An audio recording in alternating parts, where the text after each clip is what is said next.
আলহামদুলিল্লাহ, সমস্ত তারিফ প্রশংসা মহান আল্লাহ সুবহানাহু ওয়া তাআলার জন্য, যে আল্লাহ সুবহানাহু ওয়া তাআলা আমাদেরকে পবিত্র জুমার দিনে মসজিদে একত্রিত করেছেন। সাইয়্যিদুল আইয়াম তথা সপ্তাহের সর্বশ্রেষ্ঠ দিন জুমার দিন আল্লাহ সুবহানাহু ওয়া তাআলা আমাদেরকে মসজিদে একত্রিত করেছেন। এটা আল্লাহ সুবহানাহু ওয়া তাআলা এক খাস এবং বিশেষ রহমত। এজন্য আমরা কালিমাতুশ শুকর আদায় করে বলছি আলহামদুলিল্লাহ। দরুদ ও সালাম সর্বকালের সর্বযুগের সর্বশ্রেষ্ঠ মহামানব জনাব মুহাম্মদুর রাসূলুল্লাহ সাল্লাল্লাহু আলাইহি ওয়াসাল্লামের প্রতি আমরা এই জুমায় বিভিন্ন সমসাময়িক সমস্যা, কোরআন হাদিসের আলোকের প্রতিকার এবং কোরআন হাদিসের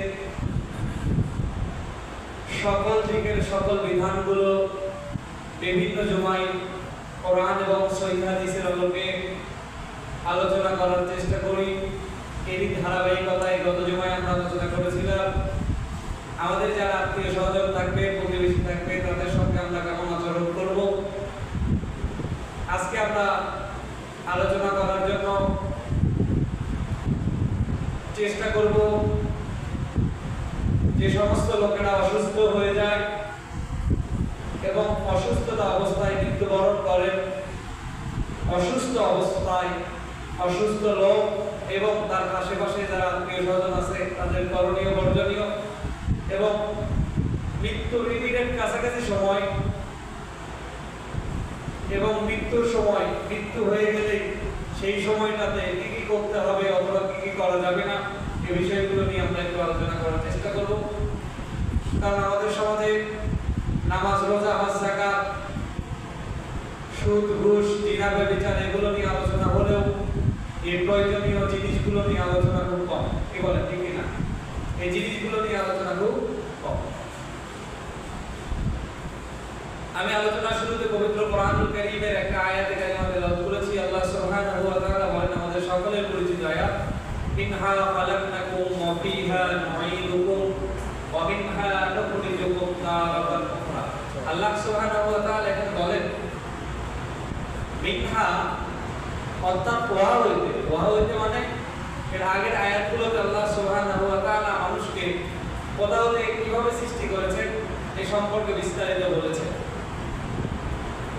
আল্লাহ সুবহানাহু ওয়া তাআলা এখানে বলছেন মিনহা খালাকনাকুম, আমি তোমাদেরকে সৃষ্টি করেছি ওয়া হতে মানে মাটি হতে। ওয়া ফিহা নুঈদুকুম, এই মাটির মধ্যেই আজকে তোমাদেরকে দাফন করা হচ্ছে, কবরস্থ করা হচ্ছে, মাটি দিয়ে দেওয়া হচ্ছে। ওয়া মিনহা নুখরিজুকুম, অতঃপর এই মাটি থেকে, এই কবর থেকে তোমাকে আবার জীবিত করা হবে, তোমাকে আবার উঠানো হবে, তোমাকে আবার জীবন দেওয়া হবে। কখন? তারাতান উখরা। উখরা শব্দের অর্থ হচ্ছে দ্বিতীয়বার বা পরের বার।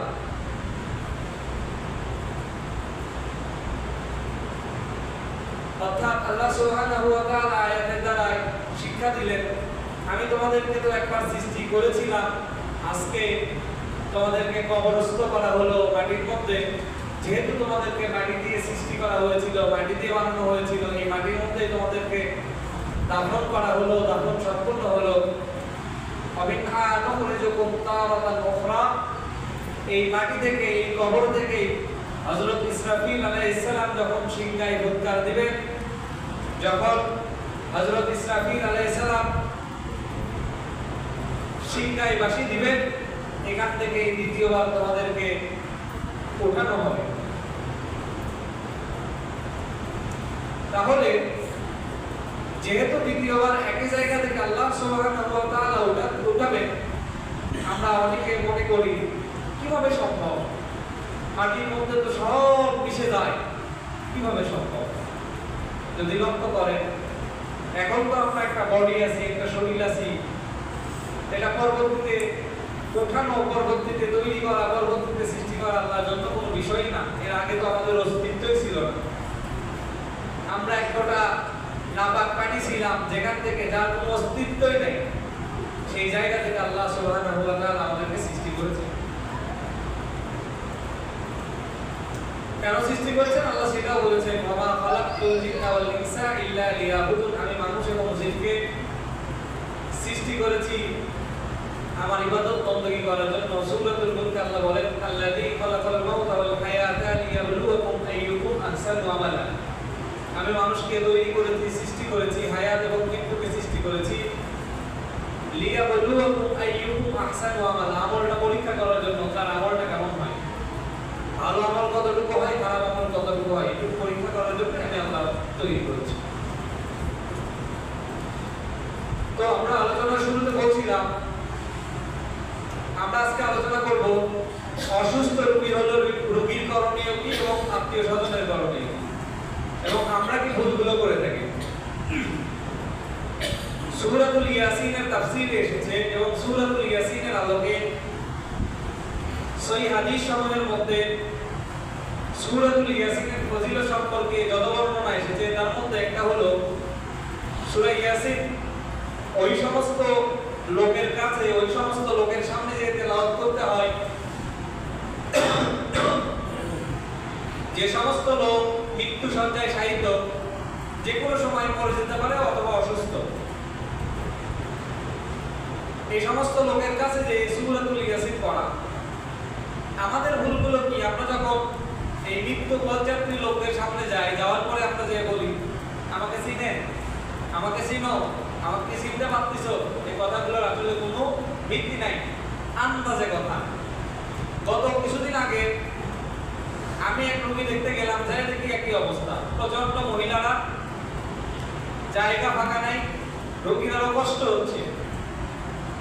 তো যে এটা বলতেছে, ওটা বলতেছে, এখন কি করতে হবে, সূরা ইয়াসিন দিতে হবে। তো সূরা ইয়াসিন আমরা তো মানুষ কোরআন শরীফ পড়তে পারি না, সূরা ইয়াসিন মুখস্থ থাকবে তো দূরের কথা। দেখলাম ইউটিউব থেকে সূরা ইয়াসিন বের করে দিয়েছে। চিন্তা করেন, পরবর্তী 20-25 জন মানুষ কেউ সূরা ইয়াসিন পারে। আমার মনে হলো কেউ কোরআন শরীফও পড়তে পারে না, পড়তে পারলে অন্তত দেখে দেখে বলতো, তাও লোকটার জন্য সহজ হতো। তাই বললাম সরেন দেখি। আমি গেলাম, যে দেখি ওই একই অবস্থা, লোকজন বলতেছে আমাকে চিনে, ওই আমাকে চিনো, তুমি আমাকে চিনতে পারতেছো, ভাই আপনাকে চিনে এই সময়টা কি হবে, আপনাকে চিনলেই কি আর না চিনলেই। আমি যে মাথায় হাত দিলাম, দিয়ে দেখলাম যে কি অবস্থা। তো দেখলাম যে গুরুতর অসুস্থ। তো আমি তার সামনে কালিমা পড়তে থাকলাম, বললাম বলেন তো লা ইলাহা ইল্লাল্লাহ। তো দেখি সে আমার সাথে কালিমা বলবে, কারণ আমি তার ব্যক্তিগত আমল সম্পর্কে জানতাম যে লোকটা তাহাজ্জুদ গুজারি ছিল, তাহাজ্জুদের নামাজ পড়তো, সে কারোর সঙ্গে কোনো কথা বলতেছিল না 2-3 দিন ধরে। তো আমি চিন্তা করলাম, এই লোকটা যদি একবার কালিমা পড়ে যায়, হায়াত যদি থাকে ভিন্ন কথা, আর হায়াত যদি না থাকে, হাদিসের মধ্যে এসেছে মান ক্বালা আখির কালামুনা লা ইলাহা ইল্লাল্লাহ ফাদাখালাল জান্নাহ, যার শেষ কথা হবে লা ইলাহা ইল্লাল্লাহ, সেই ব্যক্তি জান্নাতের মধ্যে চলে যাবে। এখন মরার যদি এক সপ্তাহ আগেও সে লা ইলাহা ইল্লাল্লাহ পড়ে, পড়ার পরে যদি আর কোনো কথাবার্তা না বলে, অজ্ঞান অবস্থায় থাকে, সেন্সলেস অবস্থায় থাকে, যে অবস্থায় থাকুক না কেন, সে জান্নাতের মধ্যে চলে যাবে। সহিহ বুখারীর মধ্যে এই হাদিস আছে। তো আমি দেখলাম যে কালিমা যখন আমি বলতেছি লা ইলাহা ইল্লাল্লাহ মুহাম্মাদুর রাসূলুল্লাহ, সে কালিমা পড়ে। আমি চিন্তা করলাম দেখি আরেকটু বলি। তারপর আমি আবার বললাম আশহাদু আল্লা ইলাহা ইল্লাল্লাহ ওয়া আশহাদু আন্না মুহাম্মাদান আবদুহু ওয়া রাসূলুহু। আমি এরকম করে কালিমা বলতেছি, আমার সাথে কালিমা বলতেছি। আশেপাশের লোকজনকে আমি বললাম যে আপনারা এতক্ষণ ধরে যা করতেছিলেন এগুলোর কোনো দরকার নেই, যা করছে হয়ে গেছে। এখন যদি হায়াত উঠে যায় তাহলে আল্লাহ তাকে নিয়ে নেবেন, আর যদি হায়াত না ওঠে তাহলে তো সেটা আল্লাহর ফয়সালা। আলহামদুলিল্লাহ পরবর্তীতে তিনি সুস্থ হয়েছেন এবং এখন এদিন দেখলাম হেঁটে বেড়াচ্ছে এই অবস্থা। এরকম জায়গাগুলোতে যখন আমরা যাই, নিজে নিজে কালিমা পড়া উচিত। আবার কোনো কোনো হাদিসের মধ্যে আসছে তার সামনে জোরে জোরে কালিমা পড়া, কিন্তু তাকে না বলা যে আপনিও পড়েন, বা এরকম করে ফোর্স না করা। কেন? কারণ সে যদি ভুলবশত অচেতন অবস্থায়, অজ্ঞান অবস্থায় যদি অস্বীকার করে ফেলে না আমি পড়বো শেষ সময় সে বললো মানুষ তো হতেই পারে এরকম, কারণ সে তো তখন স্বাভাবিক সেন্সে নাই, হতেই পারে তখন যে দোয়া পড়া, সূরাতুল ইয়াসিন পড়া, এরপরে আপনার দোয়া ইউনুস পড়া, যা পারেন আপনি কোরআন থেকে সেগুলো তেলাওয়াত করা, তার সামনে একটু জোরে জোরে পড়া, তার জন্য কোনোটা অন্তত তার মুখে আসলে, কোনোটা তার মনের মধ্যে আসলে সে যদি বলতে পারে তাহলে তার জন্য কামিয়ে হবে।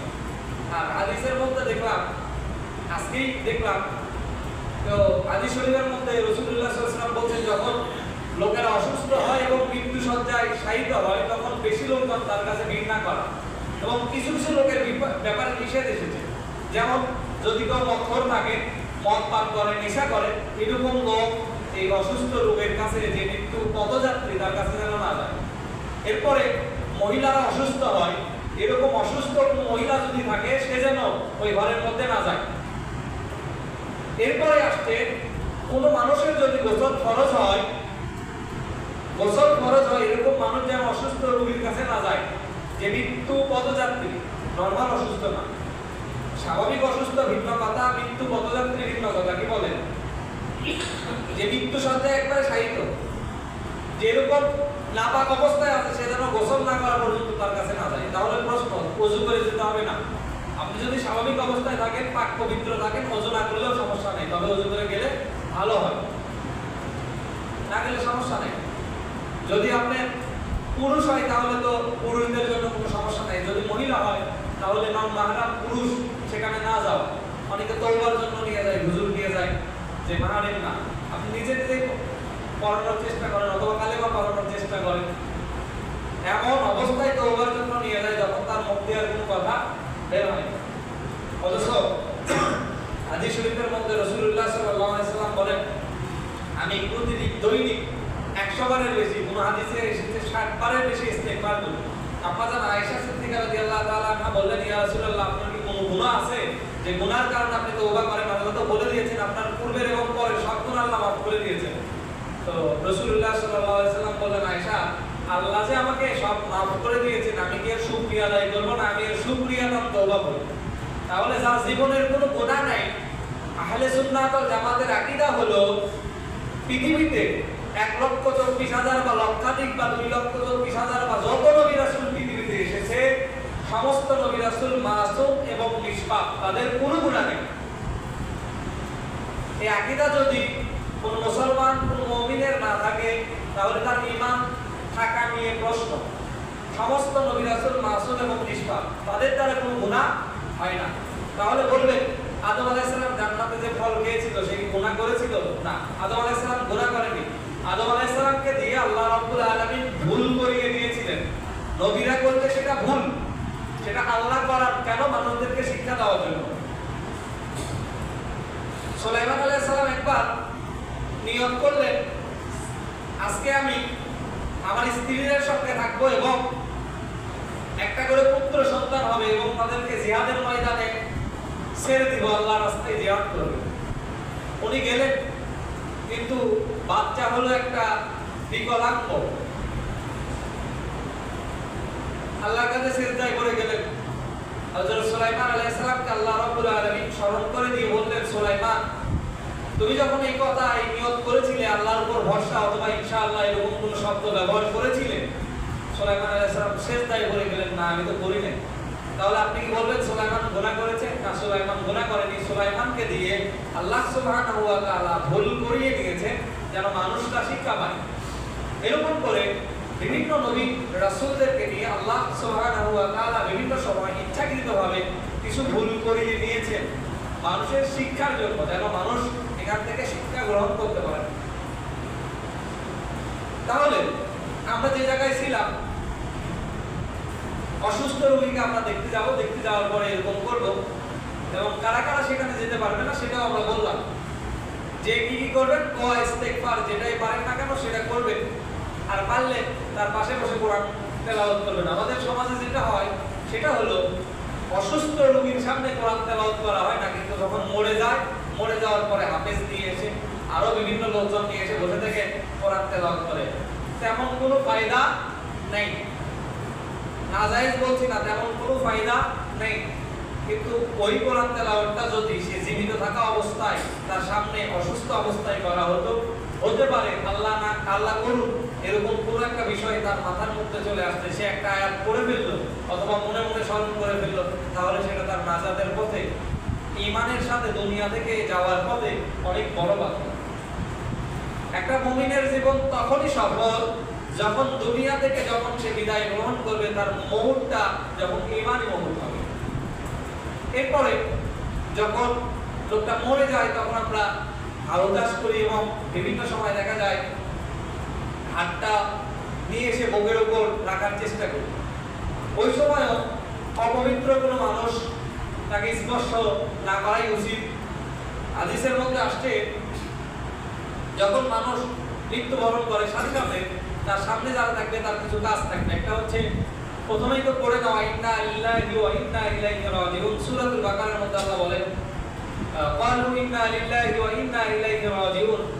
যখন মানুষ বিভিন্ন বিপদ আপদ বালা মুসিবতে পড়বে তখন তারা এই ইন্না লিল্লাহি ওয়া ইন্না ইলাইহি রাজিউন করবে। এটা শুধু মৃত্যুর জন্য না, যত বিপদ আপদ আসবে আল্লাযীনা ইযা আসাবাতুহুম মুসিবাতুন ক্বালু ইন্না লিল্লাহি ওয়া ইন্না ইলাইহি রাজিউন। যখন মানুষ কোনো বিপদ আপদ বালা মুসিবতে পড়বে তখন এই দোয়াটা পড়বে। মৃত্যু একটা নিঃসন্দেহে বড় বিপদ। এই বিপদের সময় প্রথমে পড়বে ইন্না লিল্লাহি ওয়া ইন্না ইলাইহি রাজিউন, তার জন্য দোয়া করবে। পাশাপাশি কিছু কাজ আছে। প্রথম কাজ হচ্ছে তার চোখটা বন্ধ করে দিবে, হাত দিয়ে তার চোখটা বন্ধ করে দিবে। হাদিস শরীফের মধ্যে আছে নবীজি সাল্লাল্লাহু আলাইহি সাল্লাম বলেন, তোমরা কি জানো মানুষ যখন মৃত্যুবরণ করে তখন তার চোখ কেন খোলা থাকে? সাহাবায়ে কেরাম বললেন, না আমরা তো জানি না। রাসূলুল্লাহ বললেন, তার রূহ যখন তার পাজর থেকে বেরিয়ে যায় সে তার রূহুর দিকে তাকাইতে থাকে। রূহ কোন দিক থেকে ফেরেশতা নিয়ে যায় সে তখন দেখতে থাকে ফেরেশতা রূহ নিয়ে যাচ্ছে। তখন চোখটা বন্ধ করে দাও, হাতগুলো একটু সোজা করে দেওয়া। বিশেষ করে আমরা যে ভুল করে থাকি, হাতগুলো নিয়ে এসে আমরা বুকের উপর দিই না।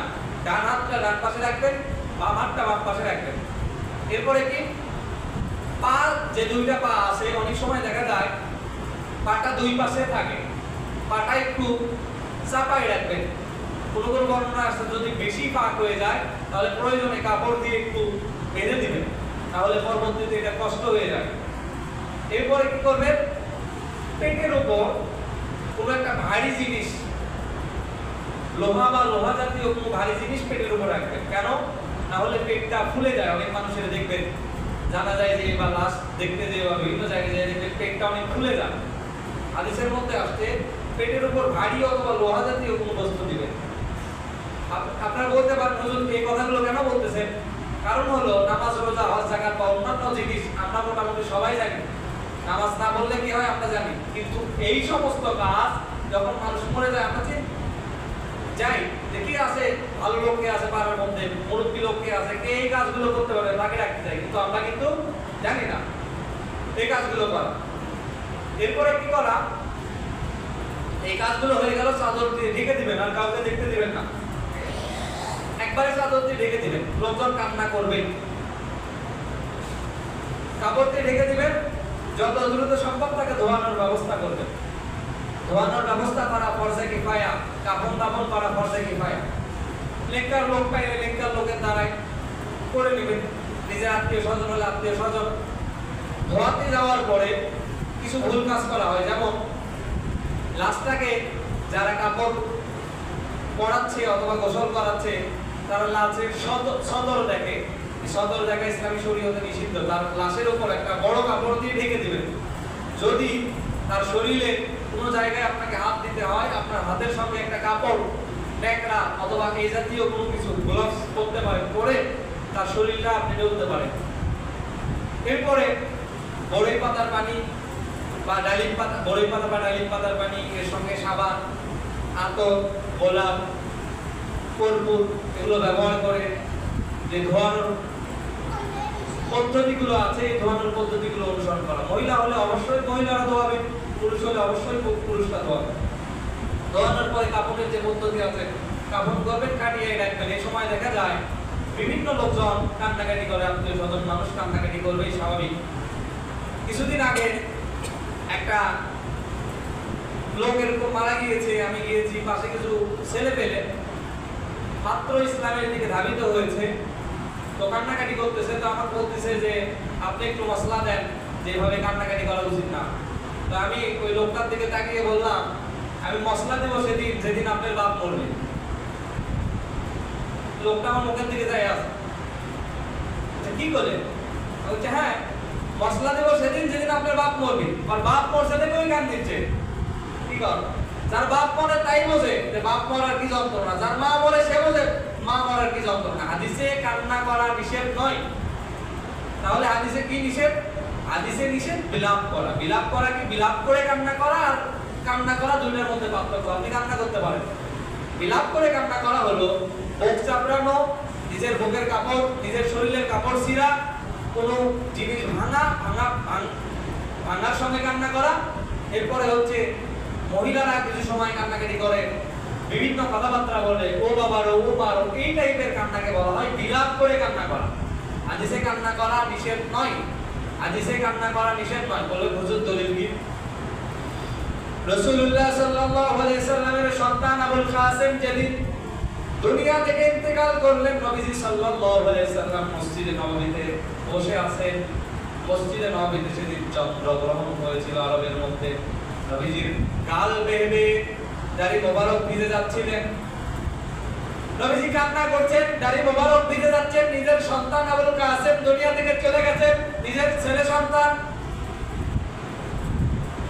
নবীজির জীবনে 8টা সন্তান, তার মধ্যে 7টা সন্তান নবীজি সাল্লাল্লাহু আলাইহি ওয়াসাল্লামের ইন্তেকালের পূর্বে অর্থাৎ জীবন দশায় দুনিয়া থেকে চলে যান।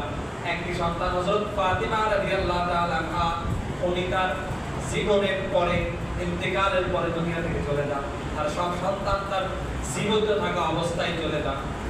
7টা সন্তান একে একে ইন্তেকাল করতে দেখেছেন। কি অবস্থা নবীজি সাল্লাল্লাহু আলাইহি সাল্লামের? কান্না করছেন। সাহাবায়ে কেরাম জিজ্ঞেস করলেন, ইয়া রাসূলুল্লাহ, আমরা তো ভাবতাম আত্মীয়-স্বজন সন্তানটা মরে গেলে কান্না করা যায় না। নবীজি সাল্লাল্লাহু আলাইহি সাল্লাম বলছেন, আমি তো কান্না করতে নিষেধ করি নাই, তবে আমি বিলাপ করে কান্না করতে নিষেধ করেছি।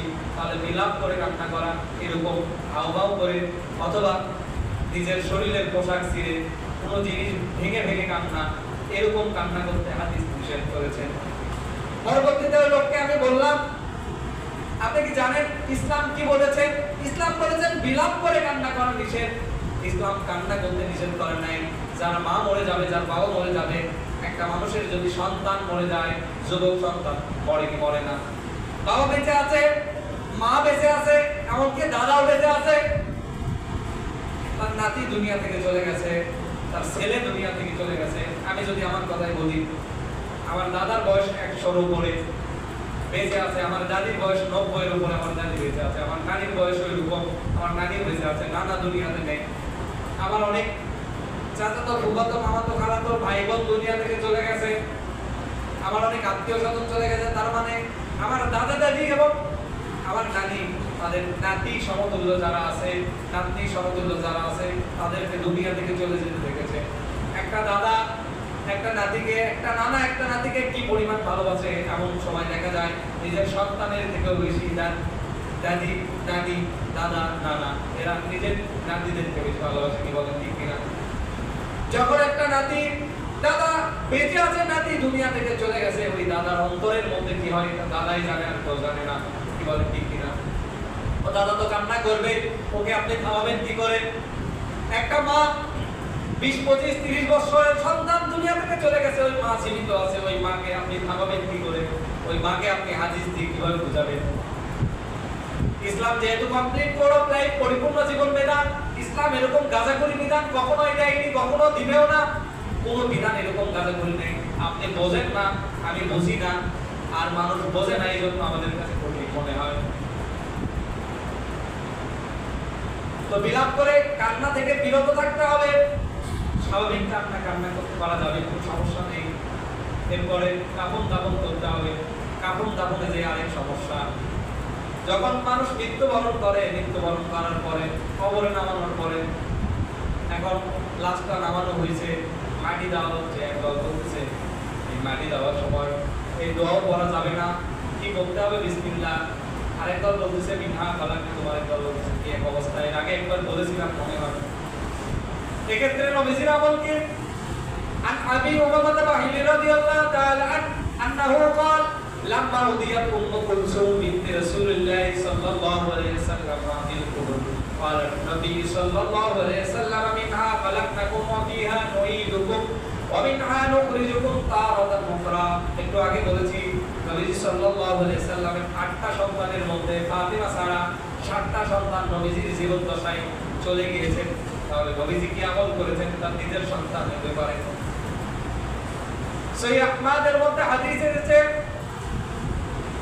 আবি উমামা বাহিনী বলেন নবীজি সাল্লাল্লাহু আলাইহি সাল্লামের কন্যা উম্মে কুলসুম রাদিয়াল্লাহু তাআলা আনহা যেদিন দুনিয়া থেকে চলে গেলেন নবীজি সাল্লাল্লাহু আলাইহি সাল্লাম কবরস্থানে গেলেন নিজের হাতে মাটি নিলেন আর বললেন মিনহা খালাকনাকুম ওয়া ফিহা নুঈদুকুম ওয়া মিনহা নুখরিজুকুম তারাতান উখরা নবীজি এই দোয়াটা পড়ে উম্মে কুলসুমের কবরে মাটি দিলেন আর কোনো দলিলের দরকার নাই নবীজি নিজে নিজের কন্যার কবরস্থ করার সময় কবর দেওয়ার সময় দোয়া করলেন আরো দোয়া করেছেন মুসলিম এবং তিরমিজির মধ্যে এসেছে নবীজি যখন লাশ নামিয়েছেন তখন করেছেন বিসমিল্লাহি ওয়া আলা মিল্লাতি রাসূলিল্লাহ অন্য বর্ণনা এসেছে নবীজি করেছেন বিসমিল্লাহি ওয়া আলা মিল্লাতি রাসূলিল্লাহ আবার করেছেন বিসমিল্লাহ ওয়া আলা সুন্নতি রাসূলিল্লাহ আবার করেছেন বিসমিল্লাহির রহমানির রহিম এরকম করে নবী সাল্লাল্লাহু আলাইহি সাল্লাম বিভিন্ন দোয়াগুলো করেছেন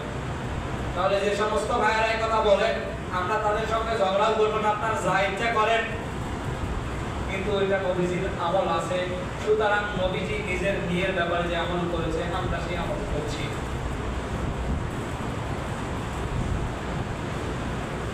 এরপরে জানাজা যখন করা হলো জানাজার পরে জানাজার সঙ্গে সঙ্গে আলাদা কোনো দোয়া আর নেই তবে জানাজা করার পরে যখন কবর দেওয়া হয় কবরস্থ করা হয় সহিহ বুখারীর মধ্যে হাদিস এসেছে নবীজি বলেন কবর দেওয়া শেষ হয়ে যাওয়ার পরে তখন মুনকার নাকির কবরের মধ্যে আসে আর মুনকার নাকির যখন কবরের মধ্যে আসে তখন তোমরা মুর্দার জন্য দোয়া করো আপনি সেই দোয়াটা সম্মিলিতভাবে করতে পারেন একাকী করতে পারেন নিজেও আমল করতে পারেন সুন্নাত তরিকায় আমল কি সুন্নাত তরিকায় আমল হলো দুইজন লোক পানি নিয়ে কবরস্থানের পাশে দাঁড়াবেন একজন পায়ের দিকে একজন মাথার দিকে যে মাথার দিকে থাকবে সে সূরাতুল বাকারার শুরু থেকে মুফলিহুন পর্যন্ত পড়বে আলিফ লাম মিম যালিকাল কিতাবু লা রাইবা ফীহি হুদাল লিল মুত্তাকিন আল্লাযীনা ইউমিনুনা বিল গায়বি ওয়া yuqimunas সালাহ ওয়া মিম্মা রাযাকনাহুম ইউনফিকুন والذين يؤمنون بما أنزل إليك وما أنزل من قبلك وبالآخرة هم يوقنون أولئك على هدى من ربهم وأولئك هم المفلحون যে মাথার দিকে থাকবে সুন্নাত তরিকায় আমল হলো সেই মুফলিহুন পর্যন্ত পড়বে 7টা আয়াত আর যে পায়ের কাছে থাকবে সে পড়বে আমানার রাসূলু বিমা উনজিলা ইলাইহি সূরাতুল বাকারার শেষের দুই আয়াত সে পড়বে আর দুইজনের হাতে অথবা একজনের কাছে পানি থাকবে এই পানিটা নিয়ে কবরের উপর একটু ছিটায় দেবে নবী সাল্লাল্লাহু আলাইহি সাল্লাম বলেন এতে করে এই মুনকার জন্য সওয়াল জবাব দেওয়া এই মুনকার জন্য মুনকার নাকিরের সওয়াল দেওয়া মুনকার নাকিরের প্রশ্নের উত্তর দেওয়া আল্লাহ সুবহানাহু ওয়া তাআলা সহজ করে দেবেন তো দেখা যায় এই কাজগুলো আমরা করি না এই কাজগুলো থেকে আমরা দৌড়ি এই কাজগুলো আমরা জানিও না না জানার কারণে এই কাজগুলো করি না নবীজি বলছেন যখন মুর্দাকে দাফন করা হয় যখন একজন মানুষকে দাফন করা হয় দাফন করার পরে তোমরা প্রত্যেকে ইস্তিগফার করো তার জন্য দোয়া করো বেশি বেশি দোয়া করো সে আল্লাহ সুবহানাহু কারণ তার আত্মা এখন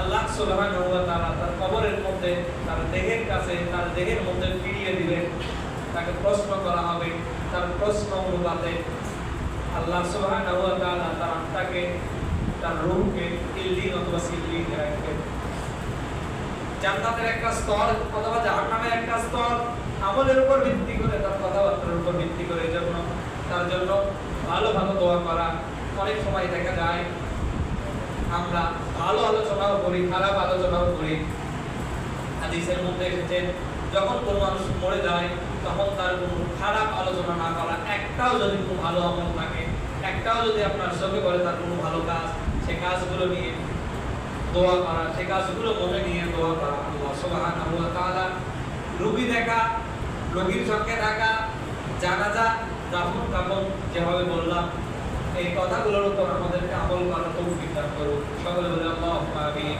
যারা সুন্নাত পড়েননি কবলা জুমা পড়েন।